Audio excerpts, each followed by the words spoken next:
Formation a rassemblé les virologues des 15 pays de la communauté des États d'Afrique de l'Ouest ainsi que ceux du Tchad, de la Mauritanie et du Congo-Brazzaville.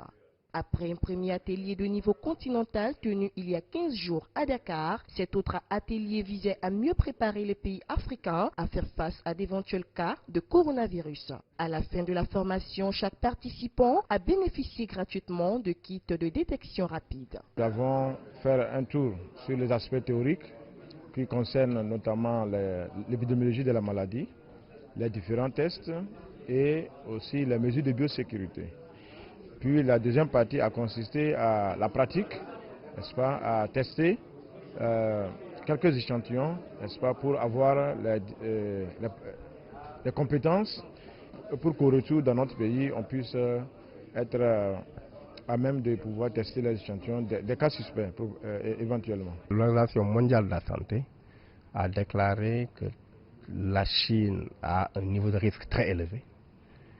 Les États dans la zone, notamment au niveau de la CEDEAO, ont un niveau de risque élevé. Et ce qui veut dire qu'aujourd'hui, on doit renforcer ce système de surveillance et de réponse pour parer à toute éventualité. La surveillance, il y a la prise en charge des cas, il y a la communication, il y a l'échange et la collaboration, la communication transfrontalière. Tous ces éléments-là doivent être mis ensemble pour pouvoir collectivement renforcer le système en Afrique de l'Ouest et faire face à une éventuelle épidémie de coronavirus.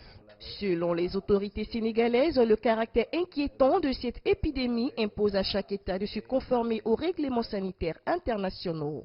Les organisateurs, quant à eux, veulent renforcer les dispositifs existants dans la zone ouest africaine sur les piliers majeurs de la réponse aux épidémies. Cela n'est plus à démontrer l'ampleur grandissante que prend l'épidémie de coronavirus. Nous avions l'habitude dans nos pays souvent de dire que cela se passe de l'autre côté et ne pas prendre nos dispositions. Ebola nous a remis un peu à l'ordre. Il est nécessaire d'avoir une action coordonnée. Il n'y avait que 2 pays, le Sénégal et l'Afrique du Sud, qui étaient à même de pouvoir détecter. Mais je crois qu'aujourd'hui, nous en sommes à une trentaine de pays. Être capable de dépister le coronavirus et lutter contre sa propagation sont les défis actuels des pays africains dont le système de santé est mal équipé selon l'OMS qui d'ailleurs demande à ces pays de faire front commun pour être plus agressifs. La formation de Dakar montre bel et bien que le message de mobilisation lancé par l'OMS est bien passé. Christina Niaouré, CGTN français.